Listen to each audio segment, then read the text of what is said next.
아침에 화장실에 가셨을 때 소변에서 미세하게 보이던 거품이 혹시 요즘 더 자주 보이시나요? 물을 내리고 나서도 금세 사라지지 않고 잔잔한 비누막처럼 남아있던 모습이 유난히 신경 쓰이셨을 것입니다. 혹시 내가 무언가 잘못 먹었나? 전날 피곤해서 그런가? 나이 들면 원래 이런 건가? 하고 스스로에게 물어보셨을지도 모르겠습니다. 그런데 이 거품, 평소라면 무심코 넘겼을 작은 변화지만 신장이 보내는 첫 번째 신호일 가능성이 큽니다. 눈으로 보이는 변화가 이렇게 작기 때문에 더 위험한 것이죠. 혹시 최근 이런 경험은 없으셨나요? 밤에 물을 많이 마시지 않아도 아침 소변에 거품이 반복되는 느낌. 전보다 몸이 더 무거운 듯한 피로가 이어지는 느낌. 그리고 다리나 얼굴이 미세하게 붓는 날이 잦아진 느낌. 이 세 가지가 함께 나타난다면 신장이 조용히 힘을 잃어가고 있다는 신호일 수 있습니다. 많은 분들이 거품 정도야 뭐 괜찮겠지 하고 넘기지만 의학적으로 가장 먼저 확인하는 지표가 바로 신장의 여과막이 단백질을 잡아주지 못하고 새어나오기 시작했는가 하는 점입니다. 원래 신장은 하루에도 수천 번 넘게 피를 거르고 노폐물을 제거하며 우리 몸의 정수기 역할을 쉼없이 합니다. 그런데 이 정수기의 필터가 약해지면 어떨까요? 잡혀야 할 단백질이 빠져나가며 소변에 섞여 나오고 그 순간 눈으로 보이는 거품이 생깁니다. 마치 주방의 거름망이 틈이 넓어져 음식 찌꺼기가 통과해버리는 모습처럼 신장의 틈도 조용히 벌어지는 것이죠. 여기서 많은 분들이 놀라시는 사실이 하나 있습니다. 신장은 아플 때 신호를 거의 주지 않는 장기입니다. 우리가 통증을 느끼는 순간은 이미 꽤 많이 진행됐을 때이며 조기 신호는 대부분 거품, 색깔, 빈도 같은 아주 작은 변화로만 나타납니다. 그래서 더 놓치기 쉽고 더 늦게 발견됩니다. 저도 진료실에서 종종 듣습니다. 선생님, 저는 아무렇지도 않았어요. 그냥 피곤한 줄만 알았죠. 이런 말들이 반복될 때마다 안타까운 마음이 듭니다. 한 어르신의 이야기를 떠올립니다. 아침마다 거품이 조금 있었지만 대수롭지 않게 넘기셨죠. 그런데 몇 달이 지나고 나니 다리가 잘 붓고 오후가 되면 유난히 피곤해지기 시작했습니다. 그제야 병원에 오셨고 이미 신장의 여과력이 많이 떨어져 있었습니다. 거품이 그렇게 중요한 건지 몰랐어요. 그분의 말은 지금 이 영상을 보시는 분들께도 꼭 전하고 싶은 마음이 담겨 있습니다. 작은 변화는 절대 작은 의미가 아닙니다. 신장의 거름막은 미세한 망사 구조로 이루어져 있는데 이 구조가 조금이라도 손상되면 단백질이 흘러나오며 거품이 생깁니다. 흡사, 얇은 천을 통해 물을 걸러낼 때 작은 찢어진 구멍이 생기면 미세한 입자들이 흘러나오는 것처럼 말이죠. 이것이 반복되면 단백질 손실뿐 아니라 염분과 체액 조절에도 문제가 생기고 결국 혈압이나 부종, 심한 피로로 이어질 수 있습니다. 잘 보이지 않는 내부의 변화가 외부에서 보이는 첫 신호를 내는 셈입니다. 이쯤에서 스스로에게 한 번 더 물어보세요. 나는 이 거품을 얼마나 오래 보고 있었을까? 혹시 내 몸이 오래전부터 말하고 있었던 건 아닐까? 이런 질문들이 지금의 작은 의심을 큰 예방으로 바꿔줍니다. 과학적으로 설명하면 조금 복잡해 보일 수 있지만 쉽게 말해 신장은 과부해 민감한 장기입니다. 염분이 많아도 단백질 섭취가 불균형해도 순환이 나빠져도 부담을 느끼게 됩니다. 그리고 그 부담의 가장 빠른 결과가 바로 아침 소변의 거품입니다. 아직 통증도 없고 생활도 그럭저럭 할 수 있지만 신장은 이미 잠시만요, 너무 힘들어요 하고 신호를 보내고 있는 것이죠. 그래서 오늘 우리는 이 거품의 의미를 정확히 이해하고 어떻게 하면 다시 건강한 신장으로 돌려놓을 수 있는지를 함께 살펴보려 합니다. 영상 끝까지 보시면 아침 거품료의 정확한 판단 기준, 신장을 지키는 비율 타이밍, 그리고 많은 분이 놓치는 회복 루틴까지 모두 알려드릴게요. 이제 다음 이야기로 천천히 넘어가 보겠습니다. 아침 거품이 왜 생기는지, 그 내부에서 어떤 변화가 시작되는지 들여다볼 시간입니다.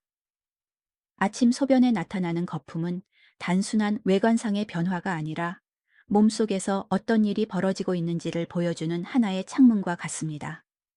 특히 나이가 들수록 신장은 조금씩 여과 능력을 잃어가기 때문에 작은 변화 하나에도 더 민감해져야 합니다. 신장은 평생 동안 단 한 번도 멈추지 않고 피를 걸러내고 노폐물을 배출하고 체액과 염분의 균형을 조절합니다. 그런데 이 과정은 마치 정교한 공장처럼 수많은 작은 여과망이 동시에 움직여야만 가능하죠. 그중 한 곳이라도 약해지면 전체 시스템이 흔들리게 됩니다. 많은 분들이 실제로 가장 오해하는 부분이 있습니다. 전날 기름진 음식을 먹으면 거품이 생긴다. 물을 너무 빨리 보면 생기는 것이다. 같은 이야기들인데, 물론 이런 일시적인 요인도 조금의 영향을 줄 수 있지만, 문제가 계속 반복될 때는 신장 쪽 원인을 반드시 의심해야 합니다. 단순 피로가 아니라는 점이 중요한 포인트입니다. 의학적으로 가장 먼저 살펴보는 부분은 단백질이 얼마나 소변으로 새는가, 즉 단백뇨입니다. 단백질은 몸에서 절대 빠져나가서는 안 되는 귀한 자원인데, 신장의 여과막이 무너지기 시작하면 지켜야 할 것을 지키지 못하게 됩니다. 하루 이틀이면 크게 문제되지 않을 수 있지만 몇 주, 몇 달이 이어지면 단백질 손실이 건강 전반에 영향을 주기 시작합니다. 신장은 그동안 조용히 힘들어하고 있었던 것이죠. 여과막이 약해지는 이유는 크게 세 가지가 있습니다. 첫째는 순환 문제입니다. 나이가 들면 혈관이 탄력을 잃고 혈류 속도가 느려지며 신장으로 가는 혈류량도 줄어듭니다. 신장이 필요한 만큼의 산소와 영양을 공급받지 못하면 여과막이 약해지기 쉽습니다. 둘째는 염분과 체액의 균형 문제입니다. 염분이 많아지면 신장은 이를 조절하기 위해 더 많은 일을 해야 합니다. 피로가 누적되면 여과막 부담이 커집니다. 셋째는 만성 염증입니다. 아주 미세한 염증이라도 오랫동안 지속되면 여과막 조직을 서서히 손상시키며 단백질이 새어나오는 환경을 만들게 됩니다. 여기서 조금 놀라운 사실을 하나 짚어볼까요? 많은 분들은 소변 색깔은 잘 보는데 거품은 잘 관찰하지 않는다 고 말합니다. 그런데 의사들은 오히려 거품을 더 중요한 초기 단서로 봅니다. 색깔은 수분 섭취에 따라 변할 수 있지만 거품의 지속 시간은 단백질 누출과 직접적으로 연관되기 때문입니다. 흐르는 물처럼 사라지는 거품은 괜찮지만 10초 이상 잔잔한 막처럼 남아있는 거품은 신장 여과막의 약화를 거의 의심해야 합니다. 조금 다른 관점에서 보면 몸이 보내는 신호는 늘 조용하고 미세합니다. 심장은 심하게 아프고 위장은 타는 것처럼 아프지만 신장은 대부분의 시간을 말없이 견디며 버팁니다.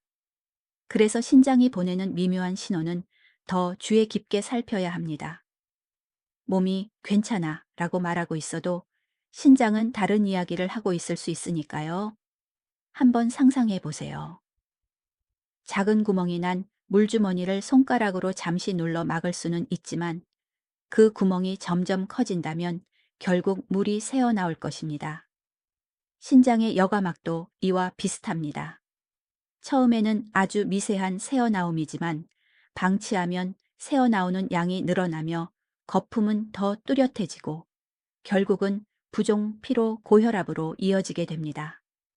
지금 이 시점에서 질문 하나를 스스로에게 던져보세요. 내 몸이 보내는 작은 신호들을 얼마나 신중하게 듣고 있었는가? 이 질문이 앞으로의 회복 여정을 훨씬 더 안전하게 만들어 줍니다. 이제 조용히 악화되던 변화가 어떤 전환점을 지나 더 뚜렷한 증상으로 이어지는지 그 다음 단계 이야기를 해보겠습니다. 신장에 이상이 생길 때 가장 먼저 변하는 것은 소리도 통증도 아닌 일상 속 작은 불편감입니다. 그래서 많은 분들이 처음에는 대수롭지 않게 넘기곤 하죠. 제가 진료실에서 가장 자주 듣는 말이 있습니다. 선생님, 그냥 피곤해서 그런 줄 알았어요. 오늘 이 시간에는 실제 어르신의 사례를 통해 거품료가 어떻게 조용히 신장을 흔들고 있었는지를 함께 살펴보겠습니다. 몇 달 전 찾아오신 한 72세 어르신은 아침마다 느껴지던 거품을 나이 드니까 그렇겠지 하고 넘기셨습니다. 소변에 거품이 조금 보일 때마다 물을 한 컵 더 마시고 하루 이틀 지나면 괜찮아지는 것 같아 더 이상 신경을 쓰지 않으셨죠. 하지만 어느 날부터인가 아침에 일어났을 때 다리가 묵직하게 부어 있었고 점심이 지나면 몸이 이유 없이 피로해지는 날이 잦아졌습니다. 그리고 어느 날 소변을 보고 난 뒤 물을 내려도 거품이 그대로 떠 있는 모습을 보고서야 이상하다는 생각이 강하게 들었다고 이야기하셨습니다. 그분은 병원에 찾아오기 전까지도 걱정보다는 의문이 더 컸습니다. 내가 뭘 잘못한 걸까? 무슨 음식을 피해야 했나? 혹은 단순히 어제 물을 적게 마셔서 생긴 현상일까? 하지만 검사를 해보니 여과막 기능이 이미 꽤 떨어진 상태였고 단백뇨 수치도 정상 범위를 벗어나 있었습니다. 내 몸이 이렇게 힘들어하고 있는 줄 정말 몰랐어요. 그분의 첫마디는 많은 어르신들의 마음을 대변하는 듯 했습니다. 이 사례에서 중요한 점은 증상이 거의 없었다는 것입니다. 통증도 없었고 뚜렷한 불편함도 없었습니다. 단지 피곤함이 조금 심해졌고 종아리에 약한 부종이 나타났을 뿐입니다. 그런데 이 미세한 변화들은 모두 신장이 여과 기능을 잃어가고 있었다는 신호였습니다. 마치 촛불이 꺼지기 직전 잠시 흔들리는 것처럼 신장이 감당하기 힘들어지는 순간에는 몸이 미세하게 달라지기 시작합니다. 그분은 치료를 받으며 이런 말을 하셨습니다. 신장이 아프지 않으니까 더 방심하게 되는 것 같아요. 다른 장기는 아프면 바로 느끼는데 신장은 아무 말도 안 하네요. 그 말은 사실입니다. 신장은 침묵의 장기라고 불릴 만큼 통증 신호를 잘 보내지 않습니다. 그래서 통증이 생겼을 때는 이미 상당히 진행된 경우가 많습니다. 이 점 때문에 아침 거품료가 훨씬 중요한 조기 신호로 받아들여져야 합니다. 이쯤에서 여러분께 작은 질문을 드려봅니다. 나는 내 몸의 작은 변화들을 얼마나 오래 미뤄왔는가? 혹시 몇 달 전부터 있었던 거품을 기억하고 계신가요? 혹은 금방 사라졌으니까 괜찮겠지 하고 넘긴 경험이 있으신가요? 몸은 늘 먼저 말합니다. 우리가 듣지 않았을 뿐이죠. 또 하나 이 사례에서 중요한 부분은 거품이 사라지지 않는 상태였다는 것입니다. 일시적인 거품이라면 3분 5초 사이에 흩어지지만 여과막에 문제가 생기면 얇은 비누막처럼 남아서 움직이지 않습니다. 이 작은 차이가 신장의 상태를 가르는 결정적 기준이 됩니다. 의학적으로 설명하자면 거품이 오래 지속될수록 단백질이 누출되는 양이 많다는 의미입니다. 단백질은 근육과 면역 시스템을 유지하는데 꼭 필요한 물질이기 때문에 소변으로 빠져나가는 양이 많아지면 전신 피로, 부종, 면역 저하로 이어질 수 있습니다. 아무 이유 없이 피곤하다는 느낌이 바로 여기서 옵니다. 그분 역시 치료 2주 차에 이런 말씀을 하셨습니다. 다른 건 잘 모르겠는데 몸이 조금 가벼워진 것 같아요. 피로가 줄었다는 것은 여과 기능이 회복되고 있다는 좋은 신호입니다. 신장은 회복력이 있는 장기이기 때문에 제때 알아차리고 관리하면 다시 좋아질 수 있습니다. 우리는 이 이야기를 단순한 사례로만 듣지 않아야 합니다. 이 사례는 많은 어르신들이 겪고 있지만 알아차리지 못하는 초기 신장 손상의 전형적인 모습이기 때문입니다. 거품이 몇 달 지속되고 부종이 미세하게 생기고 피곤함이 증가하는 이 흐름은 대부분 비슷하게 나타납니다. 여기서 다시 한번 생각해 볼까요? 내 몸은 지금 어떤 신호를 보내고 있을까? 이 질문이 앞으로의 회복 과정을 시작하는 첫 걸음입니다. 이제 다음 단계에서는 이렇게 조용했던 변화가 어떻게 악화의 전환점으로 이어지는지 살펴보겠습니다. 작은 거품이 왜 사라지지 않고 어떻게 신장에 부담을 키우는 구조로 변해가는지 천천히 들여다보겠습니다. 아침 거품료가 며칠, 몇 주, 그리고 몇 달씩 이어질 때 몸속에서는 어떤 변화가 일어나고 있을까요? 많은 분들이 당장은 괜찮은데 왜 위험할까?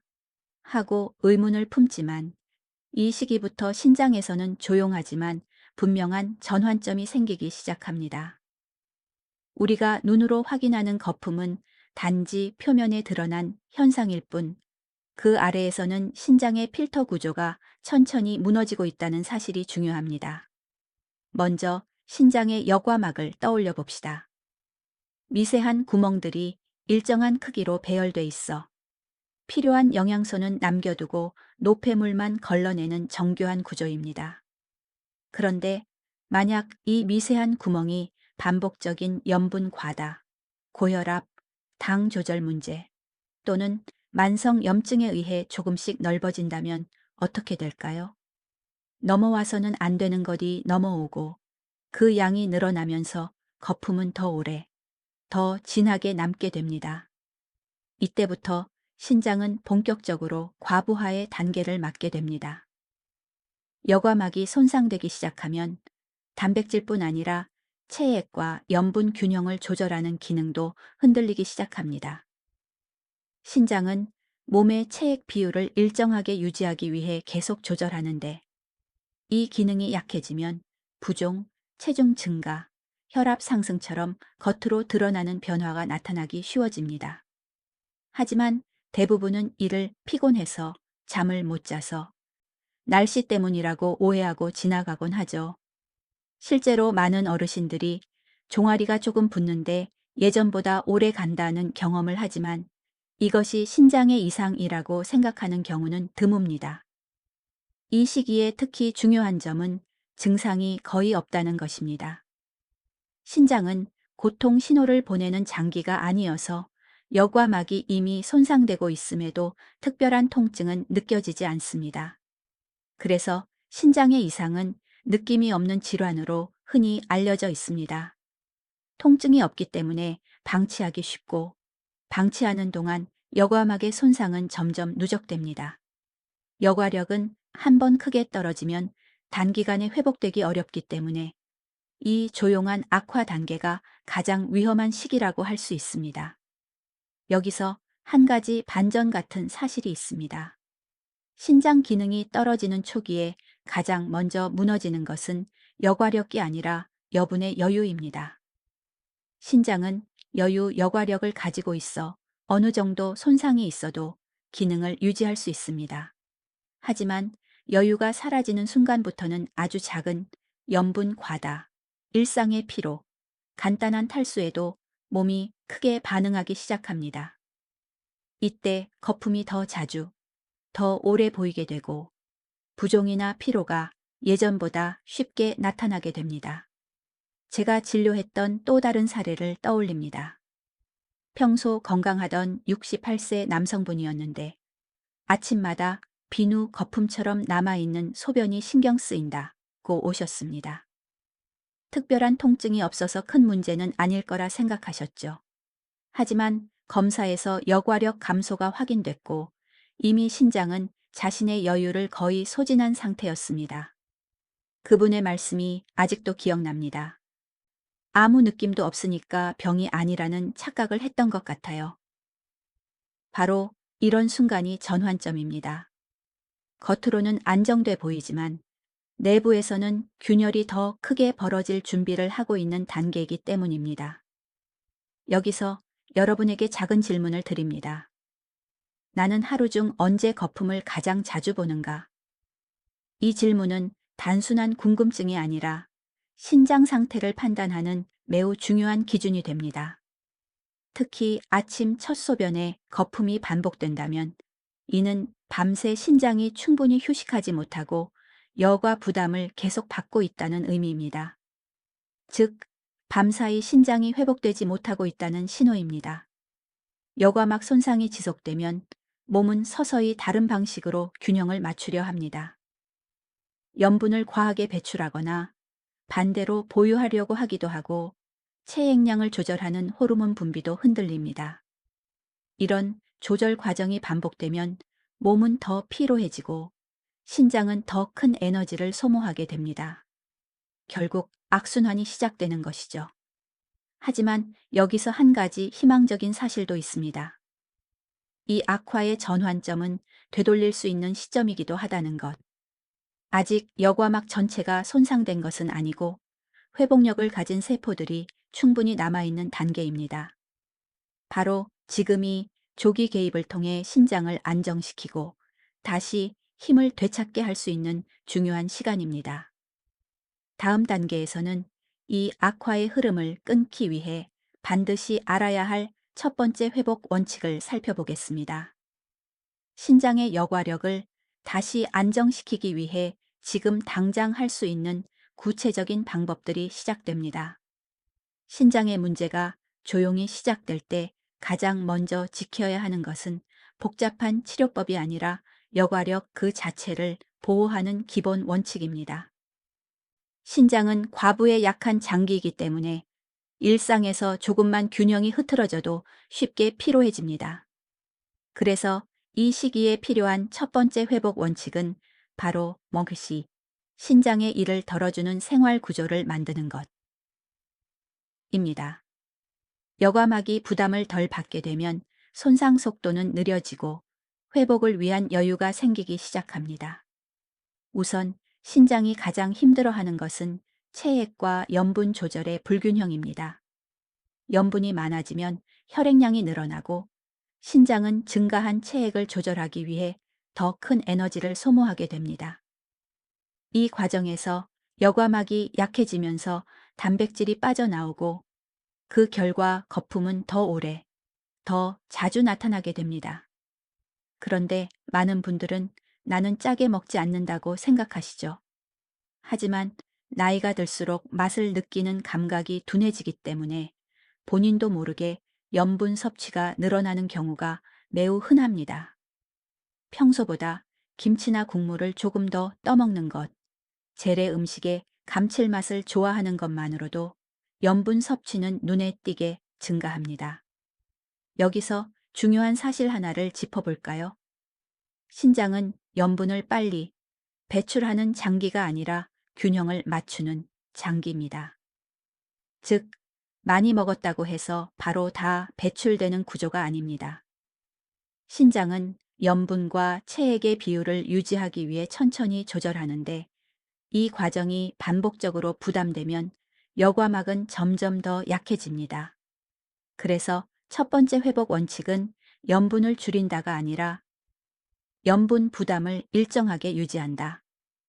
입니다. 갑자기 줄이거나 갑자기 늘리는 방식은 오히려 신장을 더 피곤하게 만들 수 있습니다. 또 한 가지 중요한 요소는 수분 섭취의 리듬입니다. 물을 많이 마시는 것이 좋다고 알고 있지만 신장에 가장 중요한 것은 언제, 어떻게 마시는가입니다. 특히 아침 거품료가 반복되는 분들은 수분 섭취가 하루 중 특정 시간에 몰려있는 경우가 많습니다. 오전은 거의 마시지 않고 오후나 저녁에 몰아서 마시는 패턴 말이죠. 이렇게 되면 밤사이 신장은 탈수 상태에 놓이고 농축된 소변 속에서 더 많은 단백질이 여과막을 통과하려는 압력이 생기게 됩니다. 그 결과 아침 거품은 더 뚜렷해지고 여과막 손상도 가속됩니다. 그래서 신장의 회복을 위해서는 아침부터 저녁까지 고르게 수분을 분배하는 습관이 필요합니다. 예를 들어 아침 기상 직후 한 컵, 오전 중 한 컵, 점심 직후 한 컵, 오후에 두세 번 나눠 마시는 방식이 신장의 부담을 가장 덜어줍니다. 여기서 중요한 점은 한 번에 많이가 아니라 여러 번 나누어가 기본 원칙이라는 것입니다. 조금 놀라울 수 있는 사실도 있습니다. 과도한 단백질 섭취는 신장 건강의 주범 가운데 하나입니다. 단백질은 분해 과정에서 신장이 처리해야 할 질소, 노폐물을 많이 만들어냅니다. 특히 근육을 늘리기 위해 단백질 보충제를 드시는 분들, 혹은 고기 위주의 식단을 유지하는 분들은 신장 여과력에 부담이 갈 수 있습니다. 그럼에도 많은 어르신들은 단백질은 무조건 좋은 것이라고 오해하는 경우가 많습니다. 하지만 나이에 맞는 적정량이 중요하며, 과도한 단백질은 오히려 단백뇨를 악화시키고 거품을 지속시키는 가장 흔한 원인 중 하나입니다. 이쯤에서 질문 하나를 던져볼까요? 나는 단백질을 얼마나 먹고 있으며 이 양은 정말 내 신장에 맞는 양일까? 이 질문이야말로 여과막 회복을 위한 첫걸음입니다.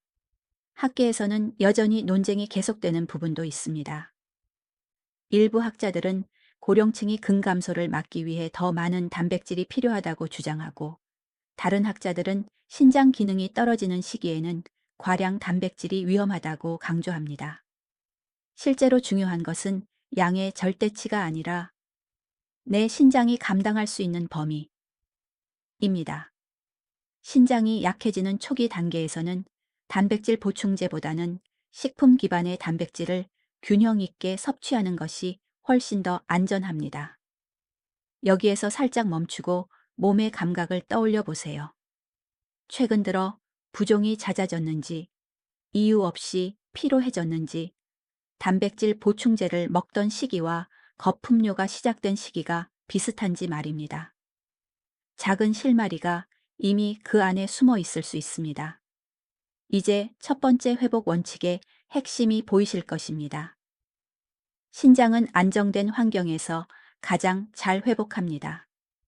염분을 갑자기 줄이지도 갑자기 늘리지도 않는 일정한 패턴, 단백질을 과하지 않게 조절하는 섬세한 식단, 수분을 하루 전체로 분산시키는 균형 잡힌 습관, 이 세 가지가 여과막을 보호하는 가장 안전하고 근본적인 방법입니다. 잠시 뒤에는 이 원칙과 함께 실천하면 회복 속도를 훨씬 빠르게 올려주는 아침 10분 순환 루틴을 소개하겠습니다. 지금부터는 신장의 부담을 줄이고 여과력을 회복시키는데 매우 효과적인 아침 10분 순환 루틴을 소개하려 합니다. 많은 분들이 신장 건강이라고 하면 음식이나 약만 떠올리지만, 실제로 신장의 회복 속도를 결정짓는 가장 강력한 요소 중 하나는 혈류입니다. 피가 잘 흐르면 신장은 산소와 영양을 공급받고 손상 부위도 빠르게 회복할 수 있습니다. 반대로 혈류가 정체되면 여과막은 더 쉽게 손상되고 아침 거품은 사라지지 않게 됩니다. 특히 밤사이 우리 몸은 자연스러운 탈수 상태가 되기 쉽습니다. 장시간 누워 있다 보니 혈액 순환이 느려지고 신장으로 흘러 들어가는 혈류량도 줄어듭니다. 그래서 아침 소변에서 거품이 더 선명하게 보이는 것이죠. 이때 필요한 것이 바로 가벼운 전신 순환을 깨우는 행동입니다. 복잡한 운동이 아니라 신장이 부담을 덜 느끼는 방식으로 혈류를 깨우는 10분 루틴이면 충분합니다. 먼저 가장 기본이 되는 동작은 복식호흡 2분입니다. 깊게 들이마시고 천천히 내쉬는 호흡은 횡격막을 크게 움직여 복부 혈류를 자극합니다. 횡격막이 아래로 내려갈 때 하대정맥이 부드럽게 압박되며 혈액이 심장과 신장 쪽으로 더 잘 흐르게 됩니다. 호흡은 단순해 보이지만 실제로 신장에 가장 빠르게 혈류를 늘리는 자연적인 방법입니다.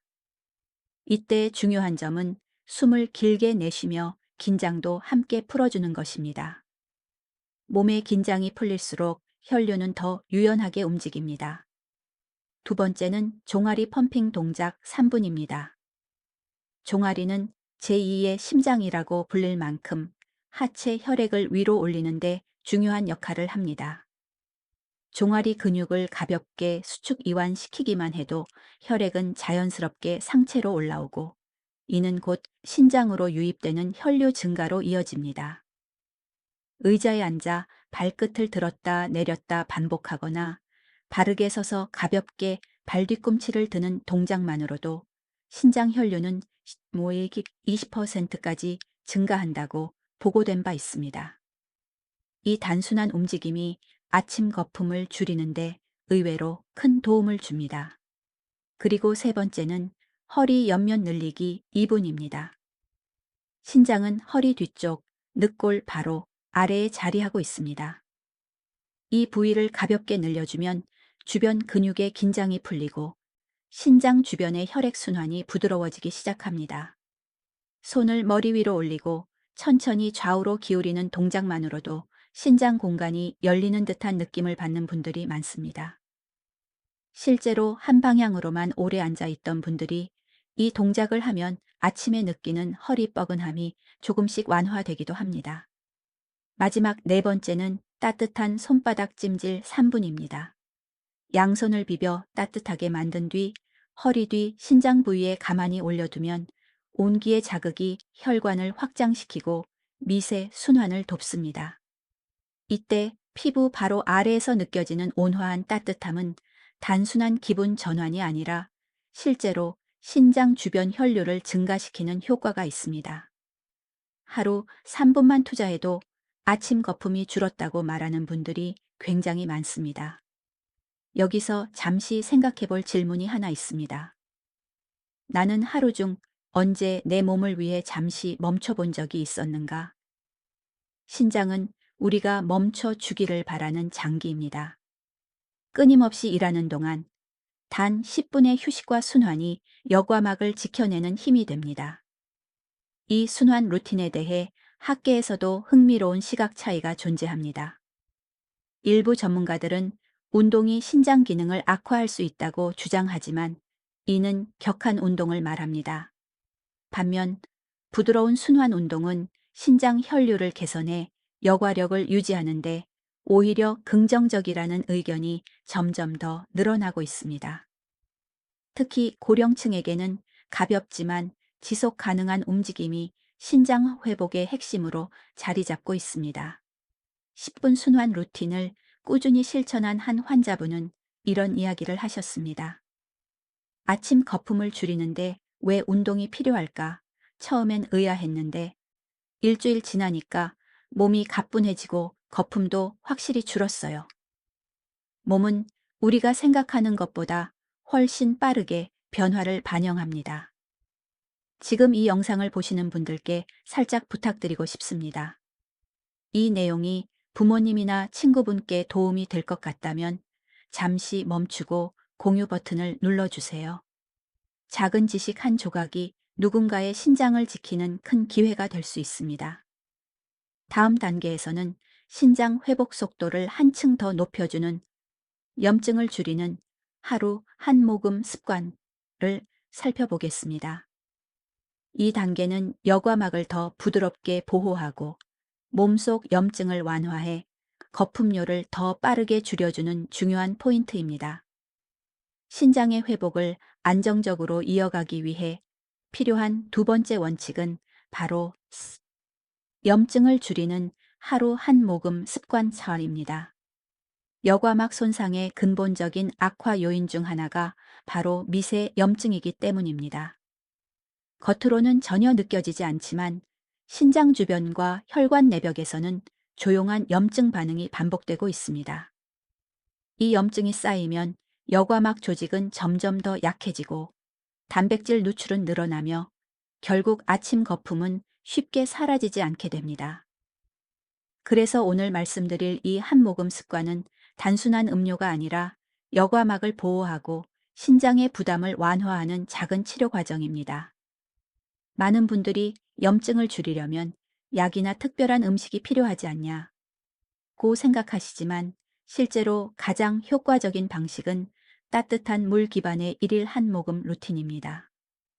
특히 아침이나 저녁, 천이 가장 낮아지는 시간에 따뜻한 액체를 한 모금씩 나누어 마시면 혈류 개선과 염증 완화 효과가 함께 나타납니다.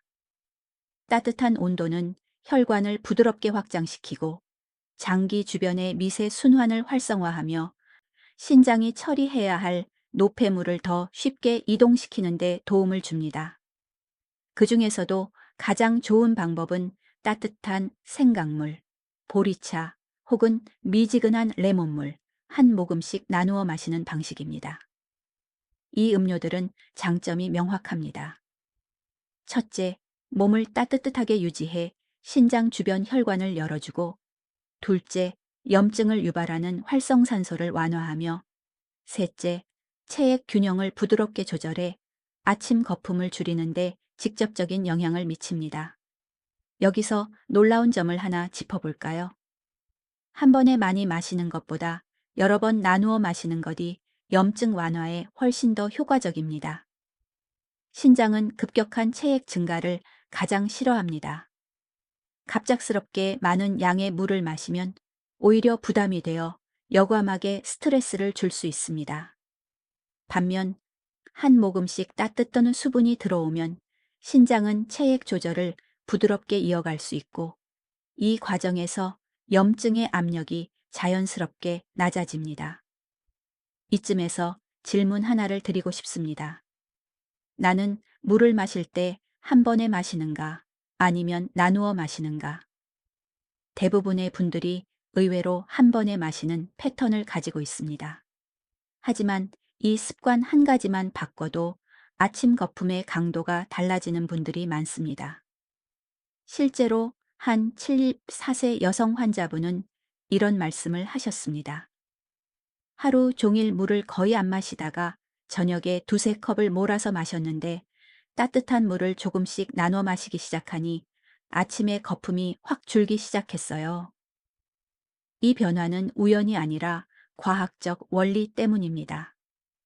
따뜻한 물은 체액을 고르게 퍼지게 하고 신장이 밤새 쌓아둔 농축된 노폐물들을 더 부드럽게 희석시키기 때문입니다. 학계에서도 이 부분은 의견이 갈립니다. 일부 연구에서는 따뜻한 물의 직접적인 효과를 강조하지 않지만, 다른 연구들은 신장은 천 변화에 따라 혈류량이 빠르게 반응한다 는 점을 강조합니다. 결국 공통된 결론은 하나입니다. 천을 약간 올리고 혈류를 부드럽게 유지하는 것이 염증 완화와 회복의 핵심이라는 것입니다. 여기서 또 하나 기억해야 할 사실은, 찬물은 신장을 긴장시키고 따뜻한 물은 신장을 이완시킨다는 점입니다. 찬물이 순간적으로 상쾌할 수는 있지만 신장은 즉각적으로 혈관을 좁히며 보호 모드로 들어갑니다. 반면 따뜻한 물은 신장을 안정시키고 여과막의 압력을 낮추며 미세 염증을 가라앉히는 방향으로 작용합니다. 이제 여러분께 작은 실천을 제안합니다. 잠들기 30분 전, 그리고 아침 기상 직후 따뜻한 물 한 모금을 마셔보세요. 이 작은 행동이 신장의 회복 리듬을 완전히 바꿔놓을 수 있습니다. 하루 두 번의 이 습관만 지켜도 많은 분들이 거품의 양이 줄고 부종이 완화되고 피로감이 감소하는 경험을 하고 있습니다. 다음으로 넘어가기 전에 잠시 스스로에게 질문해 보세요. 나는 지금 내 신장을 따뜻하게 돌보고 있는가? 이 질문은 단순히 물의 온도를 묻는 것이 아니라 신장을 압박하는 습관들을 내려놓을 준비가 되었는지 묻는 것입니다. 이제 다음 단계에서는 많은 분들이 오해하고 있는 잘못된 상식들을 바로잡으며 왜 거품료가 더 위험해질 수 있는지를 깊이 있게 살펴보겠습니다. 조용히 진행되는 신장 손상을 늦추기 위해 반드시 알아야 할 진실들이 이어집니다. 신장에 대한 정보는 많지만 그중 상당수는 반쪽짜리 지식이거나 오래된 오해에서 비롯된 것들입니다. 특히 아침 거품료는 많은 분들이 잘못 이해하고 있는 대표적인 증상입니다. 오늘은 이런 오해들을 짚어내고 왜 이 오해들이 신장 손상을 더 악화시키는지 정확히 살펴보겠습니다. 잘못된 믿음은 작은 거품을 큰 문제로 만들 수 있기 때문입니다. 가장 흔한 오해부터 이야기해 보겠습니다. 어제 피곤해서 생긴 거예요. 사실 피로는 거품료의 직접 원인이 아닙니다. 피곤한 날은 물을 덜 마시게 되고 신체가 탈수에 가까운 상태로 밤을 보내게 됩니다. 이 탈수가 아침 소변을 농축시키며 일시적으로 거품이 늘어나는 것처럼 보일 뿐입니다. 하지만 중요한 것은 이런 패턴이 반복될 때입니다. 밤마다 탈수, 아침마다 농축, 여과막 압력 증가, 단백질 누출 증가. 이 흐름이 반복되면 여과막은 쉽게 손상될 수 있습니다. 피로 때문이라고 가볍게 넘기면 몸이 말하는 진짜 신호를 놓쳐버리는 것이죠. 두 번째 오해는 더 위험합니다. 거품은 그냥 물살 때문에 생기는 거예요. 물살로 생긴 거품은 금세 사라집니다. 3초 안에 자연스럽게 흩어지죠. 하지만 잔막처럼 떠 있는 거품, 10초 이상 유지되는 거품, 비누막처럼 퍼지지 않는 거품은 물살과 아무 관련이 없습니다. 그것은 분명히 신장의 여과 기능 저하와 연결된 신호입니다. 이 차이를 모른 채 물이 세게 나와서 그래요 라고 넘기면 신장은 계속 부담을 받게 됩니다. 세 번째 오해도 매우 흔합니다. 소변 색깔이 정상이라면 괜찮다. 사실은 정반대입니다. 소변의 색깔은 수분 섭취량에 따라 변하지만 거품은 신장의 여과막 손상과 훨씬 더 직접적인 관련이 있습니다. 색깔이 맑아도 거품은 여전히 여과막의 변화를 말해주는 주요 지표입니다. 색깔보다 거품을 더 중요하게 보는 의사들이 많은 이유가 바로 여기에 있습니다. 여기서 한 가지 흥미로운 자료를 이야기해 보겠습니다. 신장학에서는 단백뇨를 판단할 때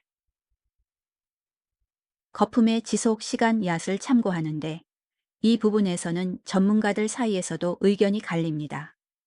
일부는 거품만으로는 정확한 판단이 어렵다고 말하지만 또 다른 학자들은 초기 신장 손상은 거품처럼 작은 변화에서 시작되기 때문에 거품을 중요하게 봐야 한다고 주장합니다. 서로 관점은 다르지만 두 집단이 공통적으로 인정하는 것은 분명합니다. 거품이 지속되는 것은 절대 정상적인 현상이 아니라는 것. 여기서 여러분에게 묻고 싶습니다. 나는 거품이 사라지는 데 걸리는 시간을 진지하게 관찰해 본 적이 있는가? 대부분의 분들은 거품을 보고도 시간을 측정해 보지 않습니다. 하지만 이것만으로도 몸은 굉장히 많은 힌트를 주고 있습니다. 또 한 가지 오해를 살펴볼까요? 단백질을 많이 먹으면 거품이 생길 수 있으니 단백질은 적게 먹는 게 좋다.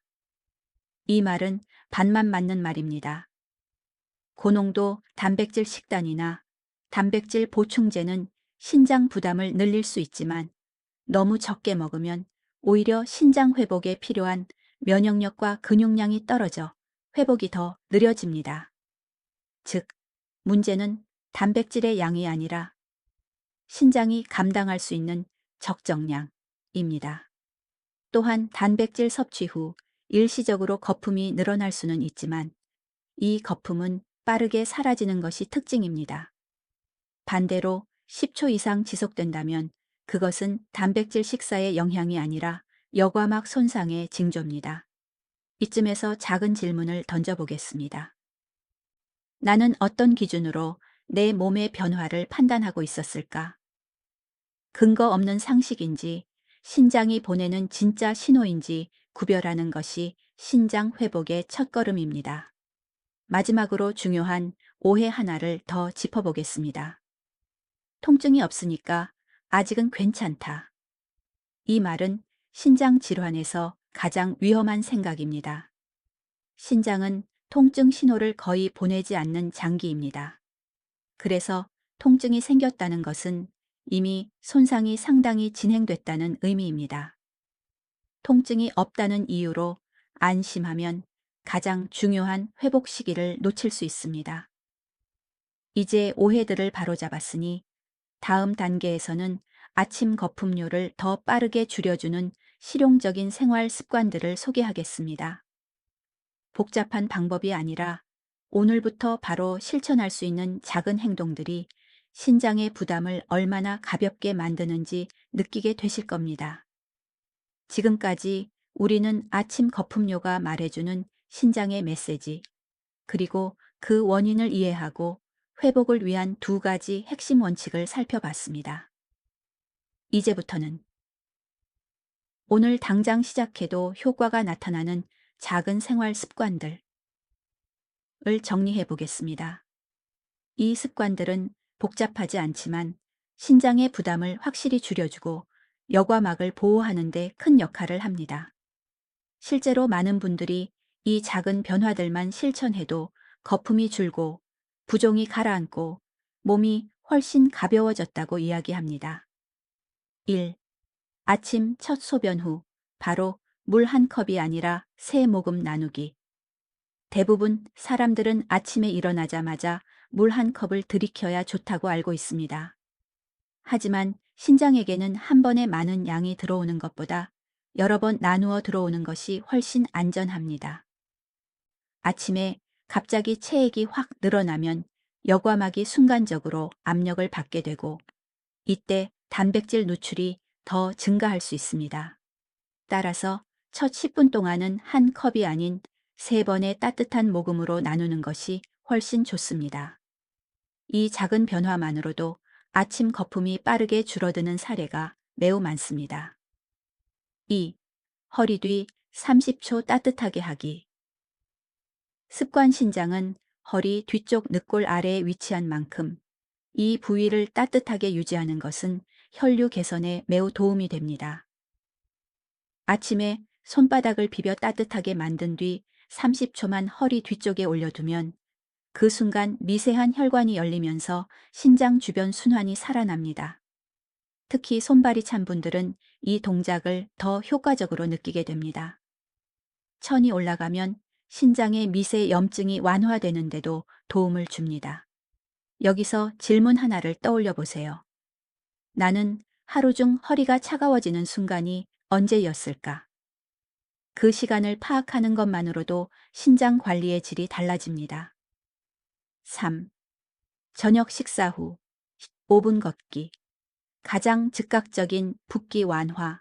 습관 저녁을 먹고 나면 혈액은 소화기관으로 몰리기 때문에 신장으로 흐르는 혈류가 줄어듭니다.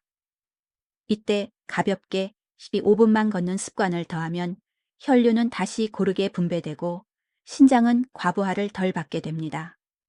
실제로 저녁 산책을 꾸준히 실천한 어르신들 가운데 발목 부종이 거의 사라졌어요. 아침 거품이 한 달 만에 반으로 줄었어요. 라고 말하는 분들이 많습니다. 걷기는 강한 운동이 아니라 순환을 도와주는 조용한 조절 장치이기 때문입니다. C. 국물 줄이기 대신 국물의 타이밍 조절하기. 많은 분들이 신장에 좋으려면 국물을 줄여야 한다고 생각합니다. 하지만 완전히 줄이면 오히려 체액 균형이 다른 방향으로 흔들릴 수 있습니다. 더 중요한 것은 언제 먹느냐입니다. 신장이 가장 예민해지는 저녁 시간에 국물 섭취가 많으면 밤새 체액 조절에 부담이 증가합니다. 이때 아침 거품은 더 심해지죠. 따라서 국물이 먹고 싶다면 점심, 저녁에는 국물보다 건더기를 중심으로 드시는 것이 더 안전합니다. 과일은 저녁 대신 오전에 과일 속 당분은 신장에 직접적인 문제를 일으키지는 않지만 야간 혈당 변동을 키워 체액 조절을 어렵게 만들 수 있습니다.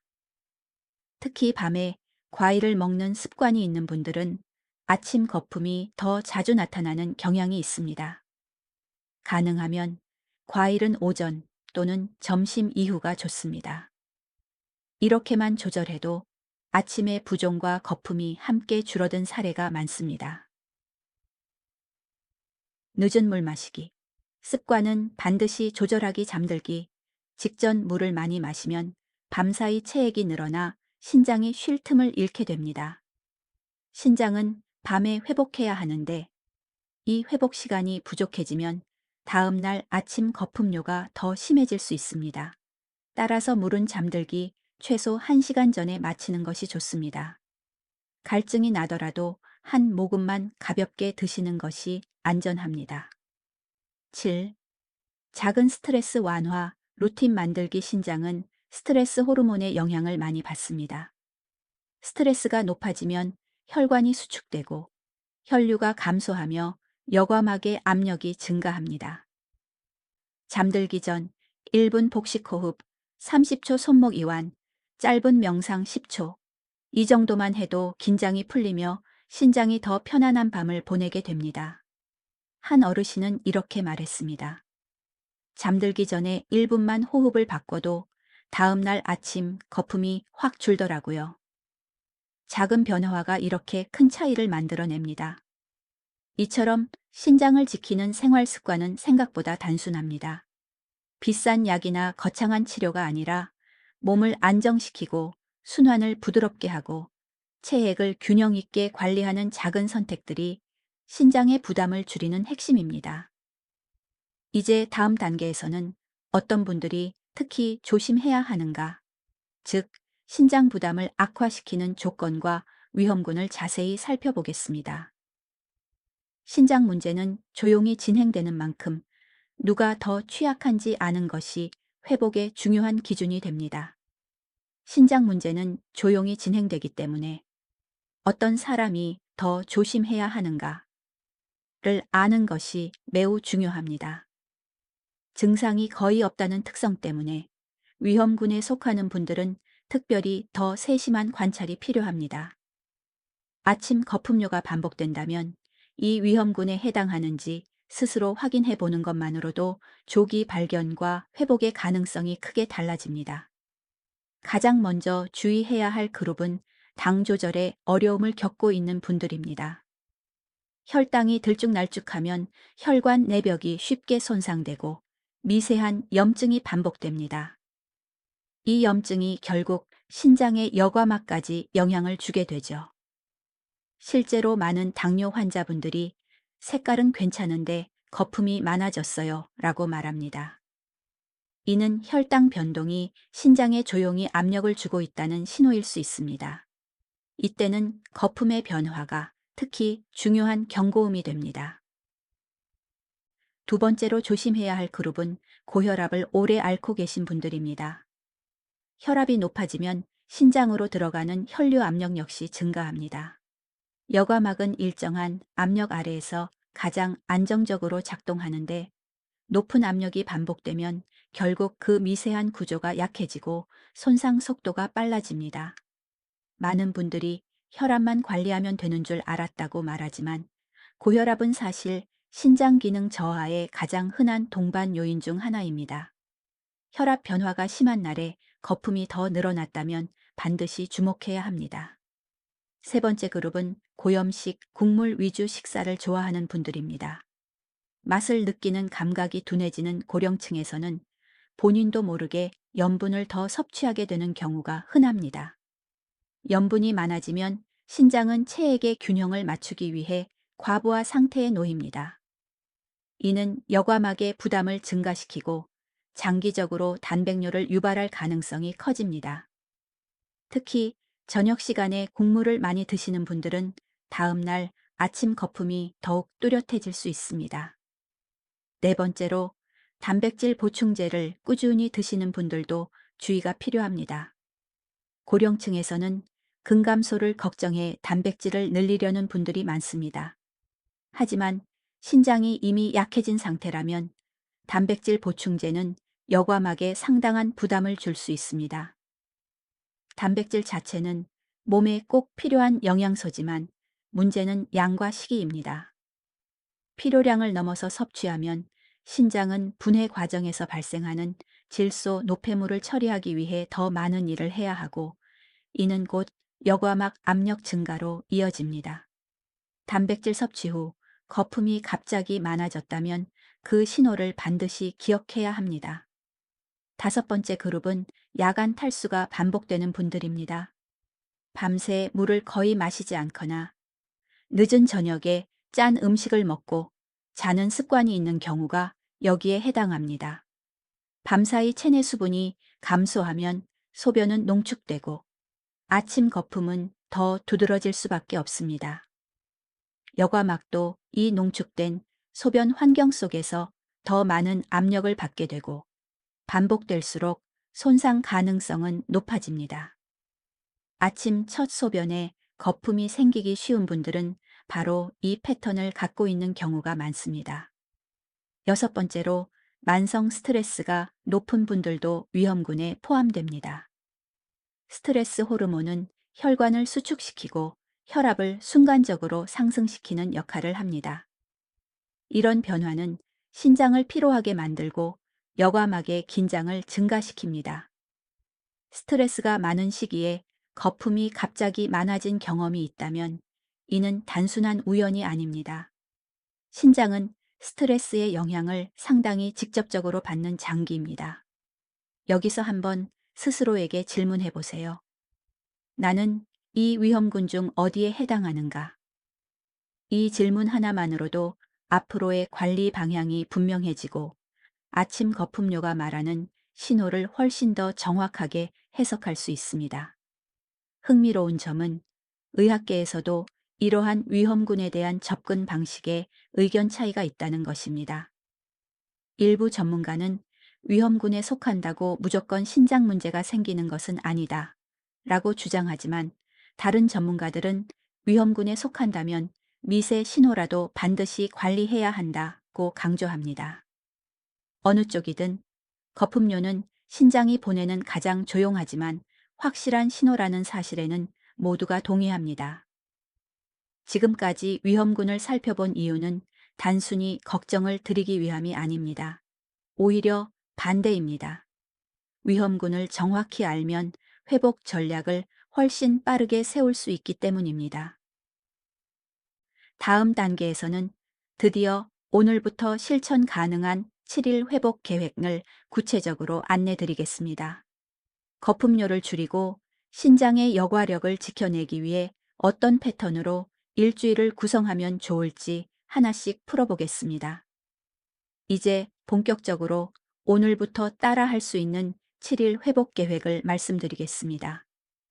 이 계획은 복잡한 건강 루틴이 아니라 신장의 여과 부담을 줄이고 아침 거품료를 완화하며 몸이 스스로 회복할 수 있는 환경을 만드는 데 초점을 맞춘 구성입니다. 많은 어르신들이 이렇게 간단한데도 몸이 달라지는 게 느껴졌다 고 말할 만큼 실천이 쉽고 효과가 빠르게 드러나는 방식입니다. 우선 이 7일 계획의 핵심은 강도가 아니라 리듬입니다. 신장은 일정한 흐름, 일정한 수분 공급, 일정한 염분 패턴을 가장 좋아합니다. 갑작스럽게 많은 변화를 주는 것보다 작은 변화라도 꾸준히 반복할 때 여과막이 안정되는 속도가 훨씬 빠릅니다. 데이 1 아침 거품 관찰 플러스 새모금 수분법 시작하기 첫날은 어떤 행동보다 관찰이 가장 중요합니다. 아침 첫 소변에서 거품이 몇 초 동안 유지되는지, 막처럼 떠 있는지, 사라지는데 시간이 얼마나 걸리는지를 차분히 살펴보세요. 이 기록이 앞으로의 회복 변화를 판단하는 기준이 됩니다. 그리고 즉시 새 모금 따뜻한 물 습관을 시작합니다. 아침에 한 번에 물을 마시는 대신 2, 3분 간격으로 나누어 3번 마시면 신장의 부담이 크게 줄어듭니다. 데이 2 허리 뒤 30초 옹기 루틴 추가하기 둘째 날은 아침과 저녁에 각각 30초씩 손바닥 찜질을 해주세요. 손을 비벼 따뜻하게 만들고 허리 뒤 신장 위치에 부드럽게 올려두는 동작입니다. 이 단순한 행동이 미세 순환을 열어주며 신장 주변의 긴장을 완화합니다. 많은 분들이 이 두 가지 새 모금 플러스 온기 찜질만으로도 이틀째부터 거품이 줄어드는 경험을 하곤 합니다. 데이 3 저녁 식사 후 2분 걷기 셋째 날부터는 저녁 식사 후 가벼운 산책 15분을 더해보세요. 이 루틴은 부종을 줄이는데 매우 효과적입니다. 왜냐하면 저녁 식사 직후에는 혈액이 소화기관으로 몰리기에 걷기만 해도 신장으로 가는 혈류가 자연스럽게 회복되기 때문입니다. 이 날은 스스로에게 질문해 보세요. 걸은 날과 걷지 않은 날의 아침 컨디션이 어떻게 다를까? 대부분의 분들은 걸은 다음 날이 훨씬 가볍다고 말합니다. Day 4. 단백질 섭취 패턴 점검하기. 넷째 날에는 식단을 돌아보는 시간이 필요합니다. 고령층에서 흔히 나타나는 문제는 단백질 부족과 단백질 과다가 동시에 존재한다는 것입니다. 불균형한 한두 끼, 보충제 의존, 혹은 고기만 먹는 패턴이 신장을 피곤하게 만들 수 있습니다. 이 날은 다음 두 가지를 기록해 보세요. 1. 내가 하루 동안 어떤 단백질을 얼마나 먹는지, 두 단백질을 먹은 날과 먹지 않은 날, 거품 변화가 어떻게 다른지, 이 비교만으로도 자신의 적정 단백질 범위를 이해할 수 있습니다. Day 5. 국물의 양이 아니라 타이밍. 조절하기 다섯째 날은 식단의 리듬을 만드는 날입니다. 저녁에 국물 많은 음식을 먹으면 밤새 신장이 체액을 조절하느라 쉬지 못합니다. 이것이 아침 거품을 심하게 만드는 가장 흔한 원인입니다. 따라서 국물이 당길 때는 점심에, 저녁 식사에서는 가능한 한 건더기 중심으로 바꾸는 연습을 해보세요. 이 날부터 붓기가 줄어들었다는 분들이 매우 많습니다. Day 6. 스트레스 완화, 1분 호흡, 루틴 추가하기. 여섯째 날은 여과막을 압박하는 보이지 않는 요인, 즉 스트레스 조절이 들어갑니다. 잠들기 전 단 1분만 복식 호흡을 하며 긴장을 풀어주세요. 스트레스 호르몬이 낮아지면 혈관이 열리고 신장의 부담이 크게 줄어듭니다. 이 시점에서 부드러운 사회적 CTA를 드립니다. 만약 이 영상이 누군가의 건강을 지키는데 도움이 될 것 같다면 좋아요와 공유를 눌러 주변 분들께 알려주세요. 신장 문제는 조용히 오기 때문에 작은 정보 하나가 큰 도움을 줄 수 있습니다. Day 7. 변화 기록하기. 되돌아보기 마지막 날은 평가의 시간이 아니라 확인의 시간입니다. 일주일간 다음 세 가지를 비교해 보세요. 1. 아침 거품의 유지 시간. 2. 다리발, 부종 여부, 손 피로감의 변화. 대부분의 분들은 거품이 줄어들거나 사라지는 시간이 단축되거나 부종이 눈에 띄게 완화되었다고 보고합니다. 만약 변화가 느껴진다면 이 7일 루틴을 2주, 3주까지 확장하면 신장은 더 안정적인 회복 리듬을 만들 수 있습니다. 이 7일 계획의 핵심은 내 몸의 패턴을 이해하는 것입니다. 신장은 큰 변화보다 작은 규칙을 더 좋아하는 장기입니다. 조금씩, 그러나 꾸준히 반복하면 여과막은 충분히 회복할 수 있습니다. 이제 마지막 단계로 넘어가겠습니다. 다음 장에서는 여러분의 몸을 따뜻하게 감싸는 듯한 느린 리듬의 마무리, 그리고 앞으로의 회복 여정에 필요한 메시지를 전해드리겠습니다. 이제 여기까지 오신 여러분께 신장을 회복시키는 긴 여정의 마지막을 천천히 함께 걸어가 보겠습니다. 이 단계에서는 새로운 지식을 더하기보다는 지금까지 배운 내용을 몸과 마음에 차분히 내려앉히는 시간이 필요합니다. 신장은 조용한 장기입니다.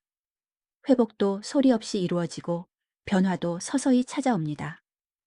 그렇기 때문에 오늘의 마무리는 조금 더 느린 호흡과 부드러운 감정으로 이어가려 합니다. 먼저 지난 시간 동안 배우신 내용을 떠올려 보세요. 아침 거품료가 왜 중요한지, 작은 변화 하나가 어떤 경고가 될 수 있는지, 그리고 여과막을 지키기 위해 어떤 생활 리듬이 필요한지. 우리는 매일 바쁘게 살다 보니 몸이 보내는 진짜 신호를 지나쳐버리기 쉽습니다. 하지만 이 영상의 전체 흐름을 따라오신 분들은 이제 그 신호를 읽는 힘을 갖게 되셨습니다. 그것만으로도 이미 큰 변화가 시작된 것입니다. 신장은 우리가 생각하는 것보다 훨씬 강하면서도 동시에 매우 섬세합니다. 너무 많은 염분, 갑작스러운 수분 변화, 한 번에 들어오는 압력, 스트레스, 이 모든 것들이 조용히 신장에게 부담을 줍니다. 하지만 마음을 조금만 기울이면 신장은 금방 반응합니다. 따뜻한 한 모금, 여유 있는 호흡, 부드러운 순환, 일정한 리듬. 이 몇 가지가 모이면 신장은 다시 자신만의 안정적인 속도로 회복해 나갑니다. 이제 천천히 눈을 감고 내 몸의 중심에 자리한 신장을 떠올려 보세요. 평생을 한결같이 일해준 장기입니다. 우리가 잠든 시간에도 피를 걸러주고, 우리가 먹은 음식에 복잡한 성분을 분해해 내보내고, 혈압을 조절하고, 체액의 균형을 맞추는 일을 쉼없이 해왔습니다. 이 장기가 조금 힘들어요 라고 말하는 순간이 바로 아침 거품료였습니다. 그동안 우리가 놓쳤던 신호들, 지나쳤던 작은 피로들, 무심히 넘겼던 부종들, 이제는 더 이상 그냥 지나가지 않아도 됩니다. 신장은 회복력이 뛰어난 장기이기 때문에 지금부터의 선택이 미래를 바꿀 수 있습니다. 늦지 않았습니다. 지금 이 순간이 바로 가장 빠른 회복의 출발점입니다. 여러분이 앞으로 해야 할 일은 결코 어렵지 않습니다. 너무 많은 것을 바꿀 필요도 없습니다. 그저 지금 배운 원칙들을 천천히, 그러나 꾸준히 실천해 주세요.